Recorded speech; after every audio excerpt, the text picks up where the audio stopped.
ప్రియమైన కోరిమి టీవీ వీక్షిస్తున్న సహోదరులకు సహోదరులకు అందరికీ sir Arthur Thomas cotton foundation తరపు నుంచి మీ అందరికీ శుభములు తెలియపరుస్తున్నా. సర్ ఆర్థర్ థామస్ కాటన్ గారు క్రీస్తు శకం 1803 సంవత్సరం మే నెల 15వ తారీఖున జన్మించారు. అంటే ఇప్పుడు 217వ జయంతి వార్షికోత్సవం జరుపుకోబోతున్నాం. సర్ ఆర్థర్ థామస్ కాటన్ గారు గురించి మీకు గత రోజుల నుంచి అనేక విషయాలు మీకు తెలియపరుస్తూ ఉన్నాం. మన తూర్పుగోదావరి జిల్లా, పశ్చిమ గోదావరి జిల్లా సస్యశ్యామలగా ఉంది అనటానికి కారకులు సర్ ఆర్థర్ థామస్ కాటన్ గారు. అలాగే వారితో పాటు కలిసి మరికొందరు సహకారులు ప్రోత్సాహము. అసలు యాక్చువల్గా ఈ ప్రాజెక్టు మహారాష్ట్రలో కట్టబడాలి, కానీ థామస్ కాటన్ గారి మాటలు వాళ్ళు తిరస్కరించడం వల్ల అది ఒక దేవుని కృపే. మరి ఇక్కడ మన రాజమండ్రి దగ్గర బ్యారేజీలు కట్టడానికి ఈ బీడు భూములుగా ఉన్న ఈ పరిస్థితులన్నింటినీ సస్యామలుగా మంచి పంట సమృద్ధితో పండించడానికి ఈ రోజున అనేక విధాలుగా అన్ని రంగాల్లో అభివృద్ధి చెందటం కారణం ఎవరైనా ఆలోచన చేస్తే సర్ ఆర్థర్ థామస్ కాటన్ గారు. తర్వాత ఆయనతో పాటు కొంతమంది భక్తులు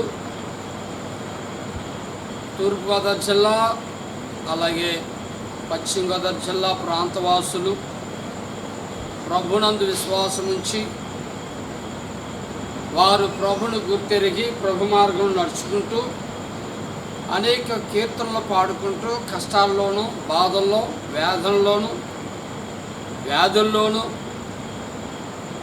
మరి ఆ ప్రాజెక్టులు పనులు జరుగుతున్నప్పుడు ఎన్నో వ్యతిరేకమైన సమస్యలు, ఇలాంటి సమయంలో వారు ఏం చేశారంటే కనుక పాటలు పాడుకుంటూ ఉజ్జీవింపబడుతూ పురుకొల్పన చేయబడుతూ పనులు ముగించారు. అయితే ఈరోజు మీకు ఇచ్చే వర్తమానం ఏంటంటే దేవుని స్తుతించటం వల్ల మన జీవితాలకి ఎంత ప్రయోజనమైన సంగతి మీకు తెలియపరచాలని మీ ముందుకు రావటం జరిగింది. పరిశుద్ధ గ్రంథంలో కీర్తన గ్రంథంలో నుండి 107వ కీర్తన మొదటి వచనాన్ని అంటే మొదటి చరణాన్ని చదివి మనం ధ్యానం చేసుకుందాం. వచనాన్ని చదువుతున్నాను, జాగ్రత్తగా ఆలకించండి. 107వ కీర్తన మొదటి శరణం. యెహోవా దయాళుడు, ఆయనకు కృతజ్ఞతాస్తుతులు చెల్లించుడి, ఆయన కృప నిత్యముండును. చిన్న ప్రార్థన. పరమ తండ్రి యేసు ప్రభానికి స్తోత్రాలు. నానా ఇది వర్తమానం ద్వారా మా జీవితాలకి మా కుటుంబాలకి గొప్ప ఆశీర్వాదకరముగాను వెలుగుగాను దీవెని కర్మగాను ఉండటుకును, చీకట్లోంచి వెలుగులోకి, కష్టంలోంచి నాయనా విడుదల పొందుటకును, బాధల వ్యాధుల్లోంచి స్వస్థత కలుగుటకును, నాయనా సంపూర్ణ రక్షణ మార్గం నడుచుకోవడానికి ఈ మాటలు అందరి జీవితంలో ఫలింప చేసి అభివృద్ధి చేయనుగాక యేసు నామములో ప్రార్థిస్తున్నాం తండ్రి, ఆమేన్. 107వ కీర్తన గురించి చెప్పేటప్పుడు మీకు కీర్తనలు పుస్తకాన్ని గురించి కొంచెం వివరించాలని చెప్పేసి ఆశపడతా ఉన్నాను. కీర్తన గ్రంథం 150 పాటలతో ఉన్న పుస్తకం ఇది. 150 పాటలు లేకపోతే కీర్తనలు, వాటిని 5 భాగాలుగా చేశారు. 5 భాగాలుగా చేశారు. ఆ 5 భాగాలని మనం చూసినట్లయితే చాలా సందర్భంలో మనకి ఏంటి ప్రథమ స్కందము, ద్వితీయ స్కందము, తృతీయ స్కందము, అలాగే చతుర్థ స్కందము, పంచమ స్కందము, స్కందాల గురించి అర్థం కాక కొంచెం తడబడుతూ ఉంటాం. చూడండి, కీర్తన గ్రంథం గురించి ఆలోచన చేస్తే కష్టం వచ్చినప్పుడు కానీ, బాధలు వచ్చినప్పుడు కానీ, లేకపోతే అవమానాలు వచ్చినప్పుడు కానీ, ఒంటరితనంతో ఉన్నప్పుడు కానీ, ముఖ్యంగా మానసికంగా నడుపుతున్నప్పుడు ఈ ప్రతి ఒక్కరు కూడా వెంటనే స్పందించేది, తీసేది ఒక ఉత్సాహకరమైన, ఉజ్జీవకరంగాను, ఒక దీవెనకరంగాను నేను మరలా బ్రతకగలను అని ఆదరించి ధైర్యపరిచే బైబిల్ అంతట్లో ఎక్కువగా కీర్తనల గ్రంథం మనకి కనబడుతూ ఉంటుంది. ప్రతి ఒక్కరు ఎవరు చూసినా ఇంచుమించుగా కీర్తన గ్రంథాన్ని బాగా చదువుతుంటారు. దేవుడు ఆ మాటల ద్వారా ఎంతో గొప్ప ఆదరణ కలిగేస్తుంటారు. కనుక మీకు ఇందులో కొన్ని విషయాలు మీకు తెలియపరచాలని ప్రభు పేరట మీకు మనం చేస్తున్నాం. 5 భాగాలుగా మనం 150 కీర్తనలు విభాగించినట్లయితే, మొదటి అంటే ప్రథమ స్కందము 1వ కీర్తన నుండి 41వ కీర్తన వరకు ఉన్న వాటిని ప్రథమ స్కందము అంటారు. ఈ ప్రథమ స్కందంలో మానవుని యొక్క నిజస్థితి, నిజమైన స్థితి గురించి మాట్లాడుతుంటాడు. అలాగే ఈ ప్రథమ స్కందంలోని మానవుడు ఆశీర్వాదకరమైన స్థితి, దీవించబడిన స్థితి గురించి మాట్లాడుతూ ఉంటాడు. ఈ ప్రథమ స్కందంలో మనం చూస్తే కనుక, అదే ప్రథమ స్కందంలో మానవుడు పతనము గురించి, అంటే పతనము అవటానికి గల కారణాలు, మరి ఏ విధంగా పతనం అయిపోతున్నాడు, పతనమైన స్థితిని మనకి తెలియపరుస్తుంది. ప్రథమ స్కందంలో మానవుని యొక్క నిజమైన స్థితి, అలాగే ఆశీర్వాదకరమైన స్థితి, మూడవదిగా పతనమైన స్థితి మనకి కనబడుతుంది. తర్వాత 2 అంటే ద్వితీయ స్కందము 42వ కీర్తన నుండి 42వ కీర్తన నుండి 72వ కీర్తన వరకు, 42వ కీర్తన నుండి 72వ కీర్తన వరకు మనం చూసినట్లయితే కనుక ఇందులో కొన్ని విషయాలు మీకు కనబడుతుంటాయి. 42వ కీర్తన నుండి 49వ కీర్తన వరకు, 42 నుంచి 49 వరకు ఇశ్రాయేలీయుల గురించి, వాళ్ళ యొక్క పాత్ర, ముఖ్య పాత్ర కనబడుతుంది. ఇశ్రాయేలీయుల యొక్క ముఖ్య పాత్ర, వాళ్ళ గురించి మనకి 42వ కీర్తన నుండి 49వ కీర్తన వరకు కనబడుతుంది. తర్వాత 50 నుండి 60 కీర్తన వరకు ఇశ్రాయేలు పతనం, ఇశ్రాయేలుల యొక్క పతనం కనపడుతుంది. 61 నుండి 72వ కీర్తన వరకు దేవుడు వారిని విమోచన, పతనమైన వారిని విమోచన కలిగిన సంఘటనలు కనబడుతున్నాయి. 42వ కీర్తన నుండి 72వ కీర్తన వరకు ఇశ్రాయేలు యొక్క ముఖ్య పాత్ర కనబడుతుంది, వారి పతనం కనబడుతుంది, అలాగే వాళ్ళు విమోచింపబడుతున్న స్థితిని కూడా కనిపిస్తూ ఉంది. తర్వాత 73వ కీర్తన నుండి 89వ కీర్తన వరకు తృతీయ స్కందము 73వ కీర్తన నుండి 89వ కీర్తన వరకు. ఈ 73 నుంచి 89 వరకు మనం చూస్తే దేవాలయం గురించి మాట్లాడుతుంటాడు. యెహోవా మందిర ఆవరణ చూడవల్లని, దేవుని ఆలయానికి వెళ్ళేటప్పుడు ఎలా వెళ్తున్నారు అంటే, మందిరానికి వెళ్ళటానికి మనుషుడికి దేవునికి 3 అంటే దేవునికి మనుషుడికి, మనుషుడికి దేవునికి ఉన్న సంబంధం వ్యక్తపరిచేది ఎక్కడంటే కనుక మందిరమే. మందిరానికి వెళ్ళేటప్పుడు నువ్వెంతగా దేవుని ఎలా ప్రేమిస్తున్నావు అనేది అక్కడ తెలియపరచబడుతుంది. సమయం పాటించడంలో కానీ, లేకపోతే నువ్వు ఆతృత కలిగి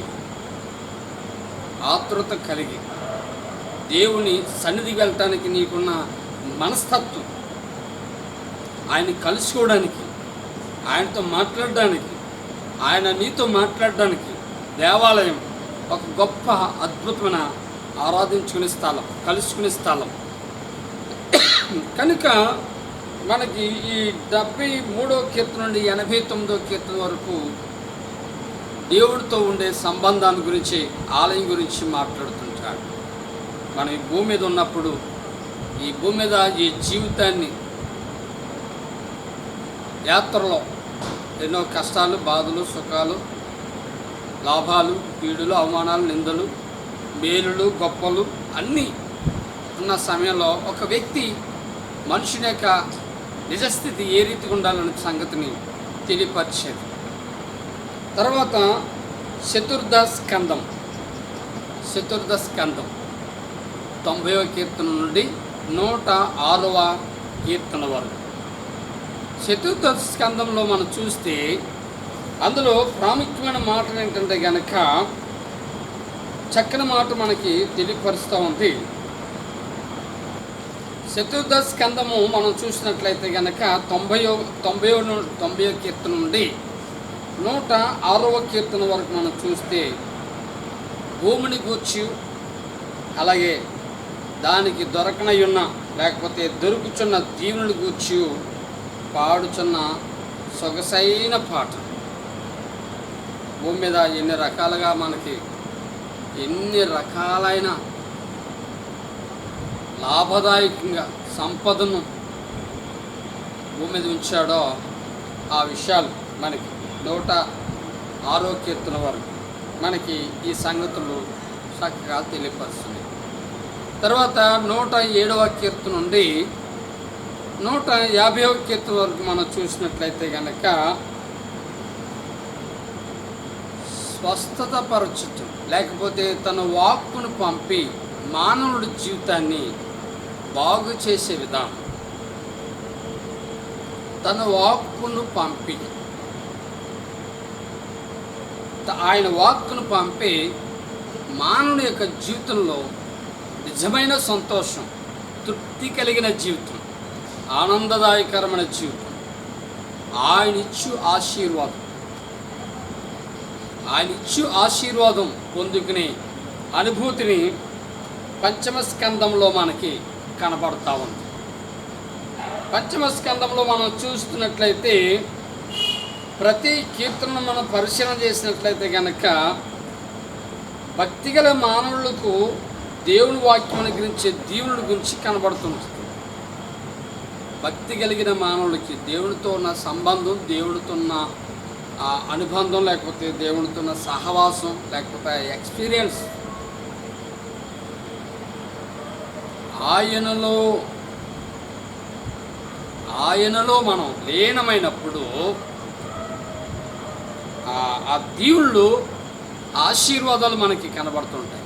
చూడండి, మరి 43వ రోజు లేకపోతే 44వ రోజు కరోనా వైరస్ మనకి వచ్చి ఎన్నో కష్టాలు, ఎన్నో ఇబ్బందులు, లాక్డౌన్, అన్ని రంగాలు కూడా మరి విపరీతమైన నష్టంతో రాష్ట్రాలు, దేశాలు చాలా భయంకరమైన స్థితిలో ఉన్న పరిస్థితి. అయితే మనుష్యుడు దేవుని మీద ఆనుకుని దేవుడు పంపించే లేకపోతే ఆయనతో ఒక చక్కని సహవాస సంబంధం పెట్టుకుని మనుష్యుడు దేవుడితో ఒక ఆనందకరమైన ఆయనతో కలిసి ఆయనలోని అనుభూతిని, ఆయన ఇచ్చే ఆశీర్వాదం పొందుకోవాలని చెప్పేసి మానవుడి గురించి చక్కగా అవి మాట్లాడుతున్నాయి. మొదట దేవుడితో మాట్లాడినట్లుగాను, రెండవదిగా తర్వాత తన స్థితి వివరముగాను. మొదట దేవుడితో మాట్లాడినట్లుగాను, జాగ్రత్తగా ఉండండి, దేవుడితో మాట్లాడినట్లుగాను, తర్వాత తన స్థితి వివరముగాను, దానికి తర్వాత మరలా దేవుని గురించి మాట్లాడినట్లుగా కనబడుతుంది. దేవునితో మాట్లాడినట్లు విధానం ఇది పంచమ స్కందంలో దేవునితో మాట్లాడినట్లుగా. నువ్వు నిజంగా దేవునితో మాట్లాడినట్లయితే నీ స్థితి నీకు అర్థమవుతుంది. దేవునితో మాట్లాడేటప్పుడు నీ స్థితి కనబడుతుంది. చూడండి, అద్దం దగ్గరికి వెళ్ళినప్పుడు మన యొక్క ఆ ముఖ కలయికలు లేకపోతే ఆ యొక్క ఏమంటారు ఎక్కడెక్కడ సరిగ్గా పౌడరు మనం రాసుకోలేదో, లేకపోతే ఏ విధంగా ఉందో, లేకపోతే మచ్చలు ఎక్కడ డాగులు ఎక్కడ ఉన్నాయో కనిపించేది అద్దంలోని. వాటిలో చూసి సరి చేసుకుంటాం. అలాగే దేవుడితో మాట్లాడుతున్నప్పుడు ఏం జరుగుతుందంటే మన స్థితి మనం గుర్తించగలుగుతాం, మన నిజ స్థితిని గుర్తించగలుగుతాం. అలాగూ తర్వాత మరలా దేవుడితో సంబంధం కలిగి ఇది 150 కీర్తనలో 5 భాగాలు మనకి వివరించుతున్న మాట. ఈ 5వ భాగంలోని చూడండి, ప్రతి భాగం ప్రథమ స్కందము, ద్వితీయ స్కందము, తృతీయ స్కందము, చతుర్థ స్కందము, పంచమ స్కందంలో ప్రతి స్కందంలో చివరి కీర్తనలో లాస్ట్ వచనంలో దేవుని స్తుతించండి అని మాట కనపడుతుంది. దేవుని స్తుతించండి అని మాట కనపడుతుంది.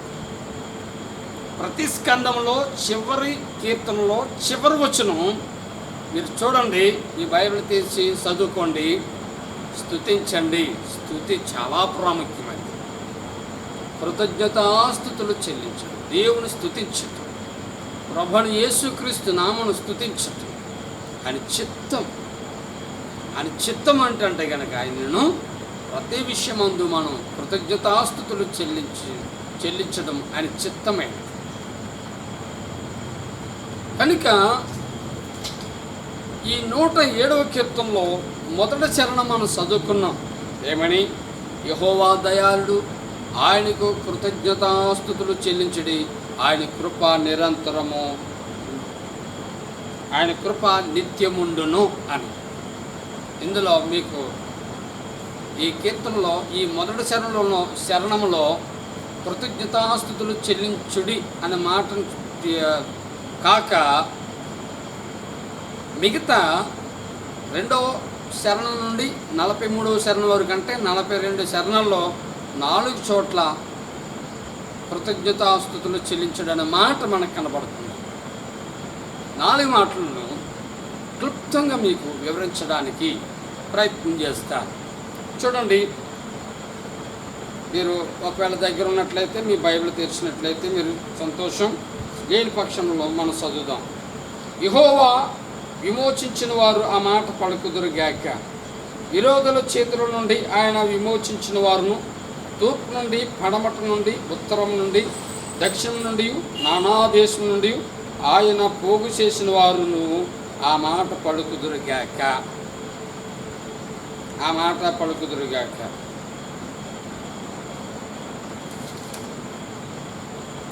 వారు అరణ్యమందలి ఎడారి త్రోవను తిరుగులాడుచుండిరి. నివాసపురమేది వారికి దొరకకపోయిను. ఆకలి దప్పుల చేత వారి ప్రాణము వారిలో సొమ్మసిల్లెను అనంది. ఇశ్రాయేలు ప్రజలు ఆదికాండం 15 అధ్యాయంలో అబ్రాహాముతో మాట్లాడినప్పుడు, యాకోబు చివరి దినాల్లో ఉంటే యోసేపు కాలంలో ఇశ్రాయేలు ప్రజలు కరువు కాలంలో ఐగుప్తు దేశానికి వెళ్ళారు. తర్వాత అక్కడ 430 ఏండ్ల తర్వాత వారు తిరిగి వచ్చారు. అక్కడి నుంచి ఇశ్రాయేలు ప్రజలు అషూరు వారు, అంటే ఇశ్రాయేలు 2 భాగాలైనప్పుడు ఇశ్రాయేలుగాను 10 గోత్రాలు, అలాగే బెన్యామీను, యోధా 2 గోత్రాలు యూదులని పిలువబడ్డారు. ఇది రెహబాము కాలంలో, అంటే సొలొమోను కుమారుడైన రెహబాము కాలంలో రాజ్యం 2గా చీలిన తర్వాత అషూరులు దాడి చేసి ఇశ్రాయేలును బానిసలుగా తీసుకెళ్ళిపోయారు. అలాగే బబులోనీయులు వచ్చి యూదుల మీద దాడి చేసి యూదుల్ని చెరకి తీసుకెళ్ళిపోయారు. ఇశ్రాయేలులు తిరిగి చెర నుండి తిరిగి రాలేదు, కానీ యూదులు మాత్రం 70 సంవత్సరాల తర్వాత చెర నుండి తిరిగి వచ్చారు. ఎందుకు వాళ్ళు తిరిగి రాలేదు, వీళ్ళు ఎందుకు తిరిగి వచ్చారంటే, ఇశ్రాయేలీయులను 19 మంది రాజులు పరిపాలించారు, కానీ ఒక్కడు కూడా భక్తి కలిగిన వాడు లేడు. దేవుడు ఎన్ని మార్లు మాట్లాడినా, ఏలియా ద్వారా, ఎలీషా ద్వారా, నీకు ప్రవక్తల ద్వారా మాట్లాడినా వారు లోబడలేదు. అందుకే వారు తిరిగి రాలేదు. యూదులు పరిపాలించిన రాజులు 20 మంది. 20 మందిలో 8 మంది భక్తి కలిగిన రాజులు ఉండబట్టి దేవుడు ఆ కనికరమ చొప్పున వారు 70 సంవత్సరాల తర్వాత మరలా తిరిగి వచ్చారు. అయితే ఇక్కడ ఒకటి గమనించారు, తిరిగి వచ్చారు కానీ వారు స్వతంత్రులుగా పరిపాలన చేసుకోలేకపోయారు. అష్షూరీయులు, మాదీయులు, పారసీకులు, గ్రీకులు, రోమీయులు ఇలాగ వాళ్ళు పరిపాలన కింద మాత్రమే కొనసాగారు. అయితే ఇక్కడ ఒక మాట మనం చూసినట్లయితే, ఇశ్రాయేలు గురించి అంటే యూదుల గురించి క్రీస్తు పూర్వం యేసుక్రీస్తు ప్రభువారు జన్మించే కాలానికి చాలా వందల సంవత్సరాల కాలం తర్వాత క్రీస్తు శకంలో యేసుక్రీస్తు ప్రభువారు జన్మించినప్పుడు యూదులు ఒక ఆశ కలిగి ఉన్నారు. ఏంటి ఆశ అంటే, మాకు రక్షకుడు పుడతాడు, మా ప్రవక్తలు చెప్పారు, ప్రవచనాలు ఉన్నాయి, వాగ్దానాలు ఉన్నాయి, మా పితరులతో మాట్లాడాడు అని. మాకు రక్షకుడు పుడతాడంటే వాళ్ళు ఏమనుకున్నారంటే, ఒక రాజు పుడతాడు మా వంశంలోంచి, ఈ మాదీయులు పారసీకులతో లేకపోతే గ్రీకులతో రోమీలతోటి బబులోనీయులతోటి యుద్ధాలు చేసి మమ్మల్ని విడిపించి స్వతంత్రంగా చేస్తారని ఆశపడ్డారు. కానీ యేసుక్రీస్తు ప్రభువారు జన్మించిన తర్వాత వారు అనుకున్న ఆశలకి యేసు ప్రభువారి యొక్క ఆయన ప్రవర్తనకి చాలా వ్యత్యాసమైపోయింది. యేసుక్రీస్తు ప్రభువారు సువార్తను ప్రకటించడానికి, రక్షించడానికి, ముఖ్యంగా మానవులకి విమోచన కలగ చేయడానికి ఆయన శరీరం ధరించుకుని, ఆ శరీరం నలగగొట్టబడి, ఆ శరీరం కొరడా దెబ్బల చేత చీల్చబడి అపరాధములు, పాపములు, దోషములు, వ్యాధులు, బాధలు, అతిక్రమములు అన్నిటినీ ఆయన దేహం మీద వేసుకుని శిలువను ఎత్తుకుని ఆయన శిలువలో వేలాడి ప్రాణం విడిచారు. ఆయన సమాధి చేయబడ్డాడు, తిరిగి లేచారు. అలాగే పరలోకానికి ఆరోహణమై అయ్యేటప్పుడు అన్న మరలా నేను వస్తాను, ధైర్యమునని మీ కొరకు ఆదరణకర్తను పంపిస్తానని యేసు ప్రభువారు అలాగూ ఆయన ఆరోహణమయ్యాడు. అయితే ఆయన సిలివేసేటప్పుడు యూదులు ఒక మాట పలికాడు. ఏమని మాట పలికారంటే, ఆ రాజు అంటాడు, ఈయనలో ఏ దోషం లేదు కాబట్టి ఏ పాపం నాకు అంటూ కూడా చేతులు కడుక్కున్నాడు. వీళ్ళు ఏమన్నారు, మా మీదను మా పిల్లల మీద శాపం వచ్చినన్నారు. దేని బిడ్డలారా, ఆనాటి నుండి క్రీస్తు శకం 1వ శతాబ్దంలో వారు చెల్లాచెదరైపోయి నానా దేశములకు చెల్లాచెదరైపోయి సుమారు మొదటి ప్రపంచ యుద్ధం జరిగేంత వరకు వారు ఎక్కడున్నారో ఏమయ్యారో ఎవరికి తెలియని స్థితి అయింది. అయితే వారి పరిస్థితి ఎలా ఉందని అంటే కనుక, ఆకలి దప్పుల చేతను వారి ప్రాణం సొమ్మసిల్లి నివాసపురం అనేది తనకు సొంత దేశం, సొంత ఇల్లు అనేది లేని స్థితి కొన్ని వందల సంవత్సరాల పాటు వారు అనుభవించారు. ఎంత గొప్ప విచిత్రమో చూడండి. వారి కష్టకాలంలో వాళ్ళకి దేవుని మొర్ర పెట్టినప్పుడు దేవుడు వారి మొర్ర ఆలకించి వారిని ఏం చేశారంటే కనుక 107 కీర్తనలో చూస్తే 7వ చరణంలో, వారు అక్కడ నివాసపురం చేరినట్లు చక్కని త్రోవను ఆయన వారిని నడిపించును. చూసారా, సిలువేసింది వాళ్ళే, దేవుడు కాదని దాళ్ళే, సంఘాన్ని హింసించింది వాళ్ళే, అపోస్తులను చంపడం కొట్టడానికి చేసిన ప్రయత్నం చేసింది వాళ్ళే. కానీ దేవుడి వైపు తిరిగి ప్రభు తట్టు తిరిగి వారు కష్టపడి ప్రభుని వేడుకున్నప్పుడు దేవుడు వారిని క్షమించి వారొక నివాసపురం చేరినట్లుగా, అంటే యూదులందరూ ఇశ్రాయేలు దేశానికి మరలా కూడి వచ్చారు. ఇప్పుడు ఇదంతా మనకి తెలియపరుస్తున్న గొప్ప సంగతి. అందుకు వారు ఏమన్నారంటే కనుక, యెహోవాకు కృతజ్ఞతాస్తుతులు చెల్లించుదురుగాక. యెహోవా దయాళుడు అన్నాడు. చూడండి, దయగలిగిన వాడు ఎంతటి పాపి అయినా, ఎంతటి దుర్మార్గుడైనా, ఎంతటి తిరుగుబోతు వాడైనా ప్రభు తట్టు తిరిగితే తప్పగా నిన్ను చేర్చుకుంటాడు. రెండో మాట మనం చూసినట్లయితే కనుక 15వ వచనంలో ఉంది, వారు యెహోవాకు కృతజ్ఞతాస్తుతులు చెల్లించుదురుగాక. మొదటి గుంపు వారు చూస్తే యూదులు ఇశ్రాయేలుల గురించి మాట్లాడుతున్నాడు. రెండో భాగం మనం చూసినట్లయితే కనుక 10వ వచనంలో చదివితే, దేవుని ఆజ్ఞలకు లోబడక మహోన్నతుని తీర్మానం తృణీకరించినందున బాధ చేతను ఇనప కట్ల చేతను బంధింపబడిన వారై చీకటిలోను మరణాంధకారంలోను నివాసము చేయు వారి హృదయము ఆయన ఆయాసము చేత కృంగజేసు వారు కూలి ఉండగా సహాయకుడు లేకపోయాడు. దేవుని ఆజ్ఞలకు లోబడక, దేనికి లోబడక? ఈ రోజున చాలామంది దేవునికి వ్యతిరేకంగా ప్రవర్తిస్తుంటారు. దేవునికి ఆజ్ఞలు చెప్పినప్పుడు, అది చేయమన్నప్పుడు చేయకుండా నడుస్తుంటారు. అప్పుడు వాళ్ళకి ఏం కలుగుతుందంటే కనుక, బాధ చేతను ఇనుప కట్ల చేతను బంధింపబడిన వారి చీకట్లోను మరణాంధకారంలోను అపాయకరంలో శాంతి లేక, నెమ్మది లేక, కొంతమంది సంతోషం లేక తాగి కంచోప సుఖం తెచ్చుకుందాం అనుకుంటారు. సంతోషం లేక ఏదో చూసి కొంత ఉపస్మానం చేసుకుందాం అనుకుంటారు. కానీ మరణాంధకారంలో చీకట్లో అంటే అర్థం ఏంటి తెలుసా? చీకటి అంటే పాపంలోకి వెళ్తుంటారు. పాపముల చేత తృప్తి కలిగిద్దామని చూస్తుంటారు. కానీ మరణాంధకారం, ఆత్మహత్య చేసుకుంటే నా జీవితం అయిపోద్దులే అనుకుంటారు. లేదు ప్రియమైన బిడ్డలారా, ఆత్మహత్య చేసుకుంటే మనుషుడు సుఖంగా జీవించలేడు. తన ప్రాణాన్ని ఒకడు తీసుకోవడానికి దేవుడు అధికారమే లేదు. మనిషి భూమి మీద విడిచిన తర్వాత అసలైన జీవితం అక్కడ స్టార్ట్ అవుతుంది.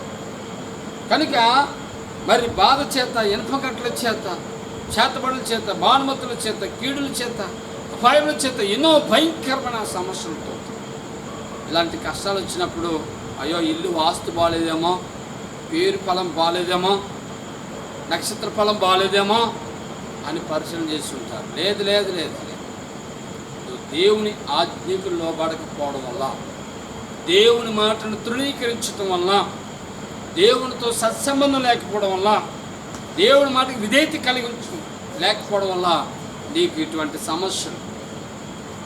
కాబట్టి వారు కష్టకాలం వచ్చినప్పుడు ప్రభు తట్టు తిరిగి ప్రార్థన చేస్తారు. నువ్వు కూడా ఈరోజు ప్రార్థన చేస్తావా? నీ కొరకేనేమో. ఈరోజు నిన్ను ప్రేమించి ఏమనుకున్నా, ఎందుకు నా జీవితం ఇంకెంతకాలం బ్రతకాలి, చనిపోతే మీరు అనుకున్నావా? లేదు, నీతోనే మాట్లాడుతున్నాడు.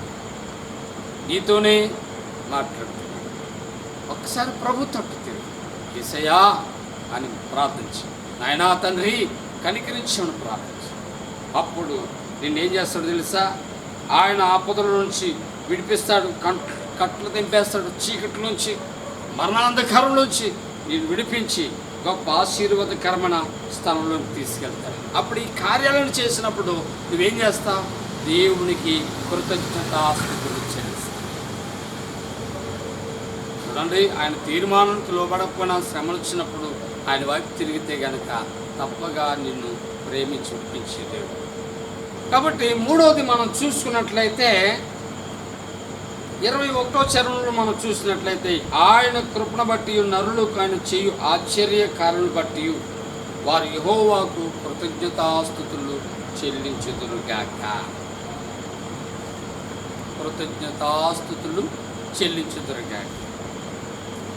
అయితే వారు కృతజ్ఞతలు ఎలా చెప్పారని ఆలోచన చేస్తే, ఏ పరిస్థితులను చెప్పారని ఆలోచన చేస్తే కనుక మనము చక్కగా మనం చూడొచ్చు. 16 వచనం కానీ 17 వచనం కానించి చదువుతున్నాం. బుద్ధిహీనులు తమ దుష్ట ప్రవర్తన చేతను తమ దోషముల చేతును బాధ తెచ్చుకుందరు. భోజన పదార్థములన్నీ వారి ప్రాణములకు అసహ్యమగును. వారు మరణ ద్వారములను సమీపించెదరు. ఏంటంటండి? బుద్ధిహీనులు తమ దుష్ట ప్రవర్తన చేతను బాధ తెచ్చుకుందరు. తమ దుష్ట ప్రవర్తన చేతను తమ దోషము చేతను బాధ తెచ్చుకుంది. విశ్వాసి అనుభవంలోనికి వచ్చాక, క్రైస్తవ జీవితంలో దేవునితో సహవాసం కలిగిన తర్వాత మరి ఏమని మాట్లాడుతున్నాడు? బుద్ధిహీనులు తమ దుష్ట ప్రవర్తన చేతను తమ దోషము చేతను బాధ తెచ్చి. 2004లో నా భార్య ఈ ఎడవైపు ఈ భాగం, నెత్తి సగం భాగం నుంచి ఈ గుండె వైపు నుంచి వెనుక భాగం వరకు చాలా విపరీతమైన నొప్పితో వేదన పడుతూ ఉండేది. వేదన పడుతూ చాలా బాధలు భరిస్తుండేది. హైదరాబాద్లో ఉండేవాళ్ళం. నాకు 2 కుమారులు. పెద్ద కుమారుడి పేరు రవితేజ, చిన్న కుమారుని పేరు రవికిరణ్. ఎందుకు వీళ్ళ పేర్లు తెలియపరచని మాట గురించి చెప్తాను. 96లో జూన్ 1వ వారంలో దేవుడు నన్ను సేవకు పిలిచాడు. సేవకు పిలిచిన తర్వాత, ప్రభా నన్ను మంచి సంపన్న స్థితికి తీసుకురా నాయన, నేను అప్పుడు సేవకు వస్తాను అని చెప్పి ప్రభు దగ్గర ప్రార్థించగా దేవుడు ప్రార్థన ఆలకించి హైదరాబాద్ పట్టణంలో చక్కని ఒక స్థలం, ఇల్లు, మంచి కాంట్రాక్టర్గా అలా డెవలప్ అయ్యాను. దేవుడు 2 పిల్లలు ఇచ్చాడు.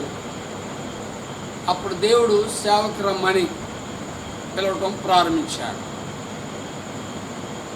బుద్ధిహీనమైన పని గురించి చెప్తున్నాను.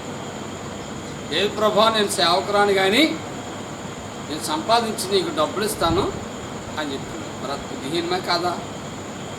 ఆ దోషమా కాదా? కాబట్టి సేవకులకి సహకారం ఉంటాను, నేను మంచిగా సంపాదిస్తాను అని చెప్పడం ప్రారంభించాను. చాలామంది అనుకున్నది ఏంటంటే, ఇంటింటికి బైబిల్ పట్టుకుని వెళ్తే కనుక వీడు ఇలా కాలక్షేపం చేసి అక్కడ 100 ఇక్కడ 100 సంపాదించి ఇదేదో బాగుంది, ఇలాంటి ఉద్యోగాలు అంతగా ఇలా మొదలెట్టారు అని చెప్పుకుంటున్నారు. కానీ ప్రభా, మరి నాకు అది కష్టంగా ఉంది, నేను అది చేయలేను. నేను అలాగా ఆ విధంగా పరిచయం చేయలేను ప్రభు, నా వల్ల అవ్వదు. ఇంటికి వెళ్ళి ప్రార్థన చేయడం అనేది నా వల్ల అవ్వదు అని చెప్పి సాకులు చెప్పడం మొదలుపెట్టాను. అలాగూ అదే సమయంలో ఇల్లు కడుతున్నాను. ఇంటి నిర్మాణం పనులన్నీ ఆగిపోయాయి. కాంట్రాక్టులన్నీ నిలిచిపోయినాయి. నా దగ్గర చేసే వర్కర్స్ అందరూ వెళ్ళిపోయారు. నిరోకారం అయిపోయిన స్థితిలోకి వచ్చాను. ఏమని ఏ హాస్పిటల్కి తీసుకెళ్ళి టెస్టులు చేసినా ఏం లేదు, అంత నార్మల్గా ఉందని చెప్పేవారు. అర్థం కాకపోయేది మాకు ఏంటి పరిస్థితి అని. అంటే మనం మాటలు చూస్తే కనుక, భోజన పదార్థములన్నీ వారి ప్రాణముకు అసహ్యమగును, వారు మరణ ద్వారములను సమీపించదురు. భోజన పదార్థం తినాలనిపించేది కాదు. చూడండి ఎంత ఘోరమైన పరిస్థితి. చివరికి ఏ స్థితికి వచ్చామంటే భోజనం లేని పరిస్థితి కూడా వచ్చేసాం. పిల్లలకి, భార్య పిల్లలకి భోజనం పెట్టలేని చాలా హీనమైన స్థితిలోకి వచ్చి చనిపోదాం, ఎందుకు వచ్చిన బ్రతికి ఇంకా చచ్చిపోదాం, ఈ స్థితి మనం భరించలేము, పరిచయం చేయలేము అని చెప్పి ఇలా అనుకుంటూ జీవిస్తున్నాం. అప్పటికే 2 రోజులైంది ఇంట్లో భోజనం లేక, ఏమి లేవు ఇంట్లో. క్రిస్మస్ నెల. అప్పుడు క్యారల్స్కి వెళ్ళి వచ్చిన కానుకలతోటి యవనస్తులు చక్కగా అందరు కలిసి చక్కగా భోజనాలు ఏర్పాటు చేసుకున్నారు. వాళ్ళతో పాటు నేను కూడా క్యారల్స్కి వెళ్ళాను. సరే రమ్మను కవర్ పంపారని చెప్పేసి నేను వెళ్ళాలనిపించలేదు. ఎందుకంటే ఇంట్లో నా భార్య చూస్తే చాలా తీవ్రమైన నొప్పితో బాధపడుతుంది. అప్పుడు ఎవరినైనా డబ్బులు అడిగి ఈమెను హాస్పిటల్కి తీసుకెళ్దామని చెప్పేసి నా పిల్లలకి చెప్పి, ఒరే అప్పుడు చిన్న చిన్న పిల్లలు 4-5 సంవత్సరాల వయసు కాలం, వాళ్ళకి చెప్పి అమ్మని చూసుకుంటుండే వచ్చేస్తానని చెప్పేసి వెళ్ళాను. తర్వాత ఎవరైనా డబ్బులు అడగలేకపోయాను. చికెన్ బిర్యానీ తెచ్చారు, అందరు కలిసి తింటున్నారు, నన్ను కూడా తినమంటే బలవంతం అప్పగిస్తున్నాను.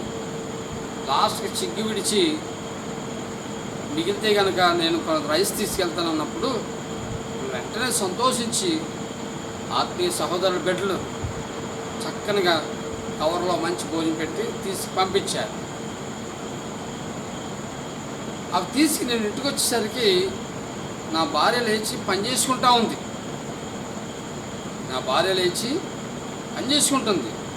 ఆశ్చర్యం అనిపించింది. ఏంటి ఈమె లేచి పని చేసుకుంటుంది, ఏమైంది ఇంతలే అని చెప్పేసి అనుకున్నప్పుడు ఆమె సాక్ష్యం చెప్తుంది నాతోటి. కానీ మీరు వెళ్ళిన తర్వాత నాకు ప్రాణాపాయకరమైన పరిస్థితి ఏర్పడింది.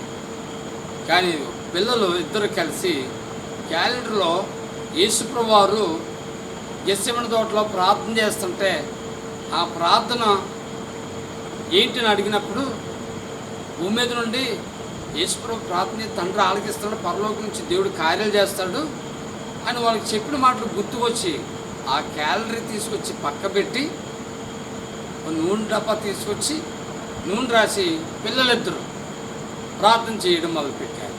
దేవుని స్తోత్రం, హల్లెలూయా. చిన్నపిల్లల ప్రార్థన, ఎవరి ప్రార్థన అయినా కష్టకాలంలో ప్రార్థన చేస్తే, ఇబ్బందులప్పుడు ప్రార్థనిస్తే, ఒంటరి స్థితిలో ప్రార్థన చేస్తే, నీకు సమాధానం లేని సమయంలో ప్రార్థన చేస్తే, దుఃఖకరమైన సమస్యలు ప్రార్థన, మోసపోయినప్పుడు నువ్వు ప్రార్థన చేస్తే కనుక, ఒంటరి వాడవైపోయి నమ్మి అనేక నిన్ను మోసగించి నిరాకారంగా నిశ్చేష్టుడిగా నిన్ను ఉంచేసినప్పుడు దేవుని గురించి తెలుసుకుని ప్రార్థన చేయి, కార్యాలు జరుగుతాయి. ఆ పిల్లలిద్దరూ ప్రార్థన చేస్తే ఆమెకు దేవుడు స్వస్థత ఇచ్చి, హల్లెలూయా, ప్రార్థన ఆలకించి. చెప్పండి, కృతజ్ఞతాస్తుతులు చెల్లించగలిగాయి. కొత్త నిబంధనలో 10 మంది కుష్ఠరోగులు యేసుప్రభు దగ్గరికి వచ్చారు. యేసుప్రభు వారు దేవాలయంకి వెళ్ళి యాజకుడు కనపరుచుకున్నప్పుడు చెప్పి పంపించాడు. 10 మంది రోగులు స్వస్థత పొందారు, 9 మంది వెళ్ళిపోయారు, ఒక్కడే వచ్చారు.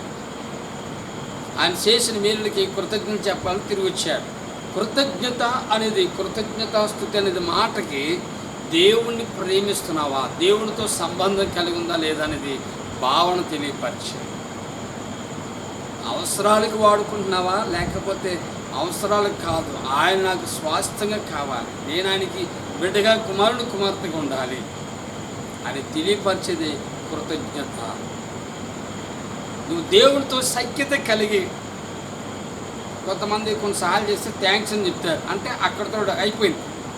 కానీ థ్యాంక్స్ అనేది ఈ విషయంలో మనం చూస్తే, కృతజ్ఞతాస్తుతి అనేది మనం చూస్తే కనుక దేవుడితో పెనవేసుకోవడం, ఆయనలో మనం కలిసిపోవడం, ఆయన మనలో కలిసిపోవడం, ఏక శరీరంగా ఉండడం.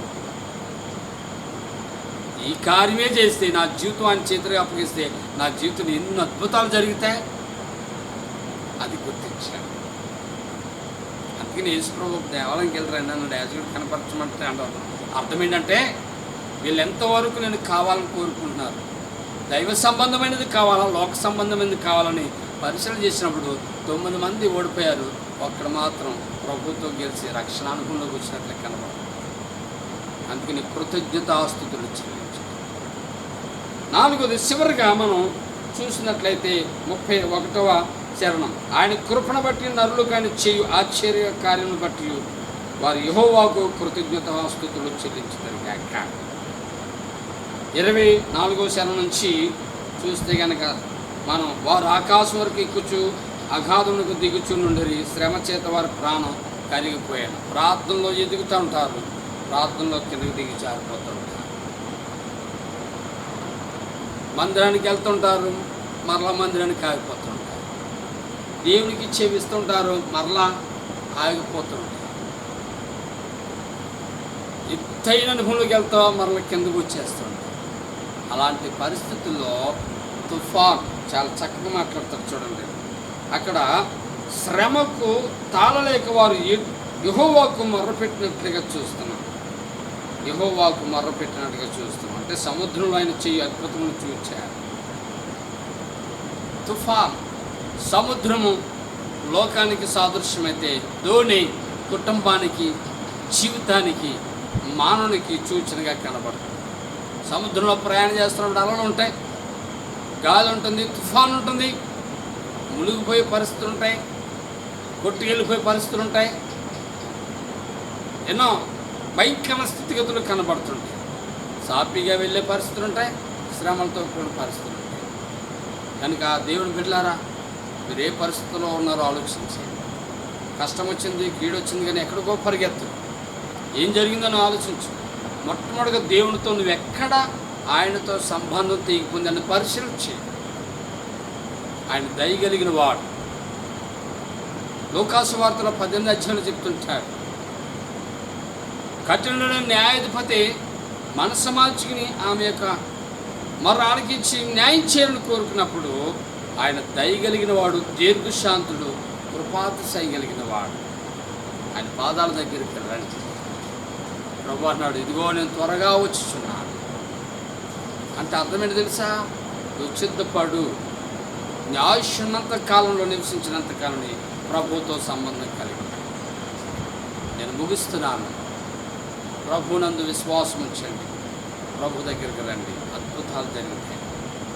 నీ జీవితం మార్చబడమే ఒక అద్భుతం. నీ ప్రవర్తనలో మార్పులు చేసుకోవడం ఒక అద్భుతం.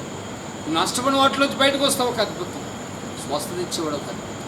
అన్నిటికంటే ఒక అద్భుతం తెలుసా? ఆయన ఉండే స్థలంలో నువ్వు ఉండేలాగా ఉంచే దేవుడైనా. హల్లెలూయా. ఉగ్రత నుండి తప్పించి, తీర్పు నుంచి తప్పించి, పాతాళం నుంచి తప్పించి ఆయన ఉండే స్థలంలోకి దేవుడు తీసుకెళ్ళడానికి ఈ లోకంలోకి వచ్చారు. మరి ఎప్పుడైనా ఆలస్యం ఎందుకు? ప్రభు తట్టు తిరుగు, ప్రార్థన చేయి, మొర్రపెట్టు, ఆశ్చర్యకాలు జరిగిస్తాడు. ప్రార్థన చేసుకుంటాం. పరమ తండ్రి యేసయ్యకి స్తోత్రం. ఈ వాక్యం విన్న ప్రతి బిడ్డల జీవితాల్లో అద్భుతములు జరిగిన గాక. రక్షణానందములను, పరలోక స్వాస్థ్యములు ప్రభా, ఏ బిడ్డలైతే వ్యాధులతోనూ, దుఃఖముతోనూ, వ్యాధులతోనూ, నష్టములతో, పీడలతో, అపాయములతో ప్రభా చిక్కుల్లో ఇరుక్కుపోయి బయటికి రాలేని స్థితిలో ఎవరున్నారో ప్రభాని యేసు నామమున కుటుంబాల జీవితాలు విడుదల పొందినట్లుగా ప్రార్థన చేస్తాను. సహాయం అందించండి, మేలు చేయమని యేసు నామమున ప్రార్థిస్తున్నాను. ఆమేన్.